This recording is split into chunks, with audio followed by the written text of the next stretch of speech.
Investindo em ações através dos novos ETFs do Nubank. Será que vale a pena? A Nu Asset, a gestora do Nubank, criou mais dois ETFs, o Elevol 11 e o High 11. Eles são ETFs que investem em empresas brasileiras. Esses ETFs foram desenvolvidos em parceria com a B3 e são baseadas nos índices Smart Beta do Ibovespa. Mas fica a pergunta, será que vale a pena? Qual o melhor ETF para investir hoje? Por isso, nesse vídeo, vamos analisar os dois novos ETFs do Nubank para ver qual é o mais lucrativo para você. Meu nome é Yudi e bora para o conteúdo. Antes de tudo, vamos recapiturar. O ETF é um fundo de investimento que segue uma determinada estratégia, e ele é negociado na bolsa de valores. Por isso que tem essas siglas do tipo High 11 e Elevol 11. Uma das principais vantagens dos ETFs é a diversificação. Então você pode investir em uma cesta de ações, de títulos, commodities, setores específicos ou então países específicos, entre outros. E sobre as metodologias, acompanhe índices divulgados publicamente, com metodologias transparentes e baseadas em regras. Então, dessa maneira, o ETF se torna bem vantajoso por conta das regras transparentes e você não fica dependendo da intuição dos gestores. E agora vamos falar sobre a visão geral dos novos ETFs. Começando pela Elevol 11. O ETF Elevol 11 vai selecionar ações de baixa volatilidade, oferecendo aos investidores uma opção de menor risco e maior estabilidade, e a taxa de administração cobrada é de 0,5% ao ano. Enquanto que o High 11 investe em ações com alta volatilidade, ou seja, com beta alto, proporcionando potencial para maiores retornos, mas com risco mais elevado. E a taxa de administração também é de 0,5% ao ano. Bom, agora indo para uma análise mais detalhada dos ETFs, vamos começar pelo Elevol 11. O índice de referência é o Ibovespa Smart Low Volatility, que é um índice de retorno total. E a base da estratégia segue a ideia da anomalia da baixa volatilidade. Bom, de acordo com a apresentação da Nu Asset, na teoria financeira tradicional, existe uma relação proporcional entre o retorno esperado e o risco envolvido de um investimento. Então, quanto maior o risco, o retorno esperado também é maior. Mas, de acordo com artigos acadêmicos e aplicações empíricas, constam a existência de anomalia da baixa volatilidade no mercado de ações. Então, em vez de o retorno esperado aumentar conforme o aumento do risco, o que está acontecendo na prática é a diminuição do retorno esperado conforme aumenta o risco. Então, aqui em cinza seria as premissas tradicionais de finanças e em roxo seria o que está acontecendo na prática, mas com dados meramente ilustrativos. E uma das explicações dessa anomalia passa pelo campo das finanças comportamentais, que considera o efeito loteria associado às empresas de alto risco. E quando vi essa apresentação da Nu Asset, eu lembrei do Howard Marks, que apresenta o seguinte conteúdo em relação ao risco e retorno. A gente pega aqui a linha do mercado de capitais, que seria essa linha vermelha, que mostra o retorno esperado aumentando conforme aumenta o risco.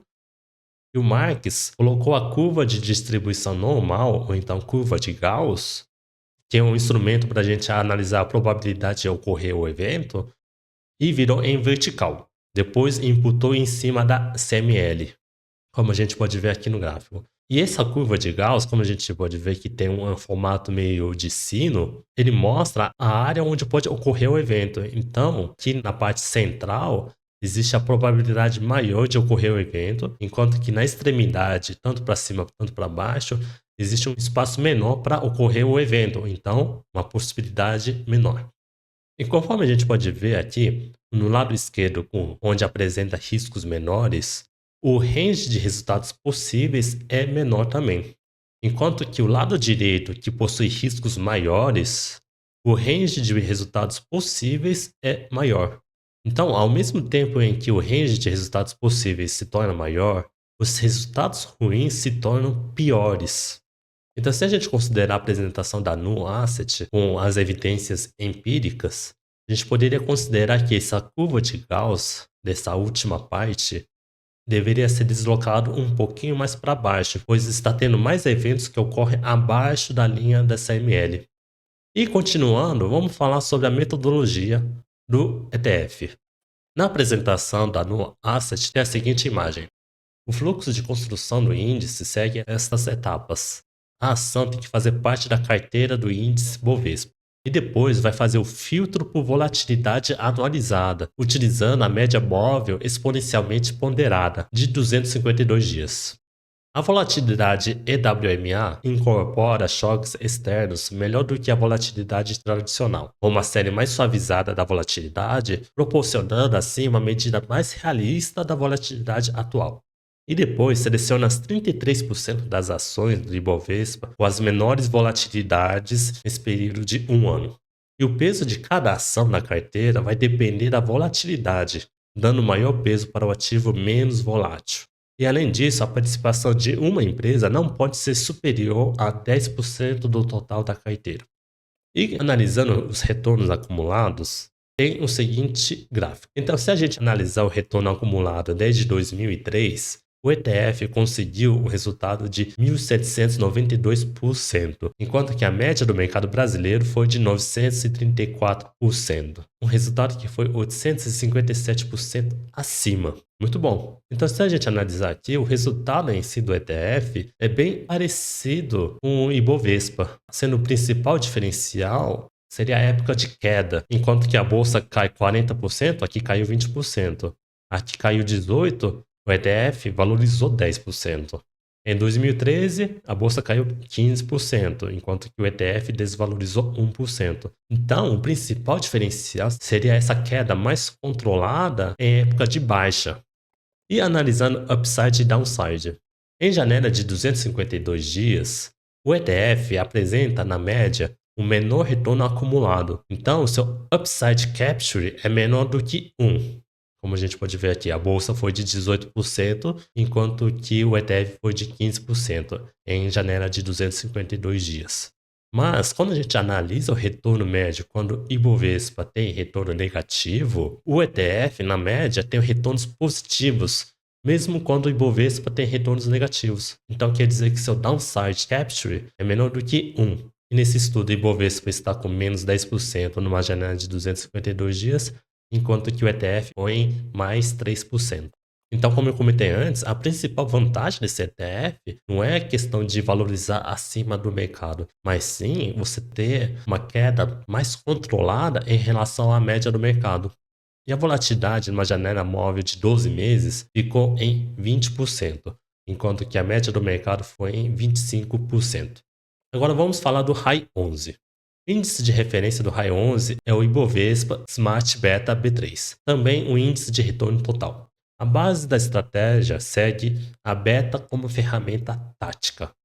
Então, conforme a apresentação da No Asset, esse ETF utiliza beta como ferramenta tática. Beta é a medida de sensibilidade aos movimentos do mercado. Ações com betas elevados amplificam os movimentos que o mercado faz. Então, é esperado que uma ação com beta 1.2 suba e desça 20% a mais que o mercado. E nesse gráfico apresentado, a linha cinza seria o mercado e a linha roxa seria o ETF, a gente pode ver a movimentação do preço bem mais acentuada do que a média do mercado. Então, quando sobe, sobe mais que o mercado.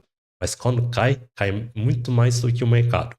E empresa com previsibilidade maior de receita ou resiliência no mercado tendem a ter beta mais baixo, enquanto que as empresas com pouca previsibilidade ou então que sofrem muito com o ciclo econômico, como commodity, aviação, varejo, tendem a ter beta mais alto, conforme apresentado aqui no PDF. Então, esse ETF teria a Magalu, a Azul, a Renner, a CSN na carteira. E de maneira simples, ações de maior sensibilidade ao Ibovespa do mercado podem proporcionar retornos significativamente maiores durante o período de alta, que seria ciclo de expansão ou então fase de recuperação. Isso reflete em uma previsibilidade mais difícil, então podemos considerar que possui risco maior. E a metodologia é bem parecida com Elival 11. A ação tem que fazer parte da carteira do Ibovespa, depois vai fazer filtro por beta, utilizando média móvel de 756 dias. Como o beta traz muita instabilidade em alguns períodos, A suavização com a média de 3 anos reflete melhor o comportamento da ação. E depois seleciona 33% das ações do Ibovespa, os maiores betas suavizados de 3 anos. E o peso de cada ação na carteira vai depender do beta, dando maior peso para o ativo com beta maior. E além disso, a participação de uma empresa não pode ser superior a 10% do total da carteira. Agora, analisando o retorno acumulado no backtest, pegando o período desde 2006, o retorno acumulado do ETF foi de 113%, enquanto que a média do mercado foi de 271%. Então, nessa janela de tempo, o retorno acumulado foi abaixo da média do mercado. E o período negativo na bolsa vai impactar muito o resultado da carteira.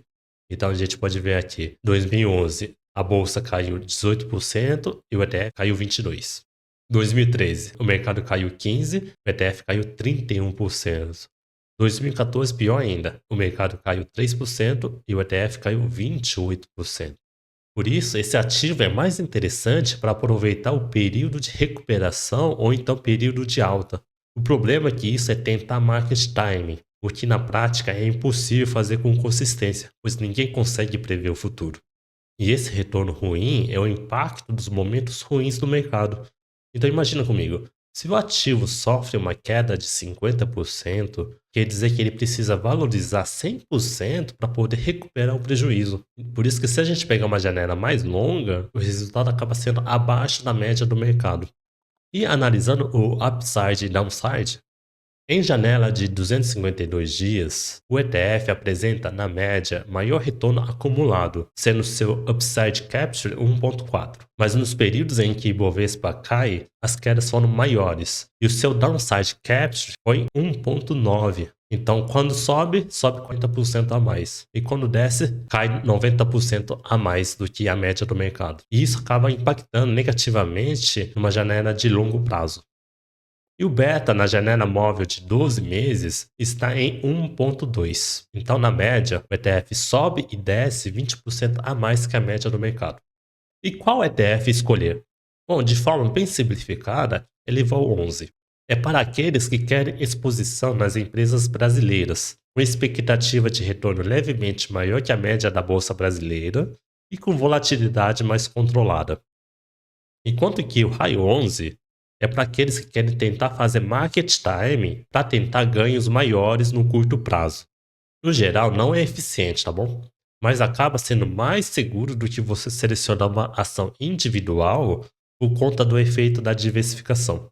Então, resumindo, 1. ETF é um fundo de investimento que segue uma determinada estratégia, podendo replicar um índice ou então setor de mercado. E eles são negociados na bolsa de valores. 2. Elevol 11.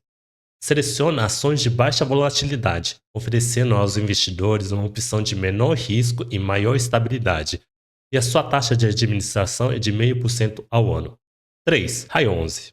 Seleciona ações com alta volatilidade, proporcionando potencial para maiores retornos, mas com risco mais elevado. E a taxa de administração é de 0,5% ao ano também. É isso aí, pessoal. Muito obrigado por ter assistido até aqui. Se você gostou do vídeo, considere se inscrever no canal e dar like no vídeo. Até mais.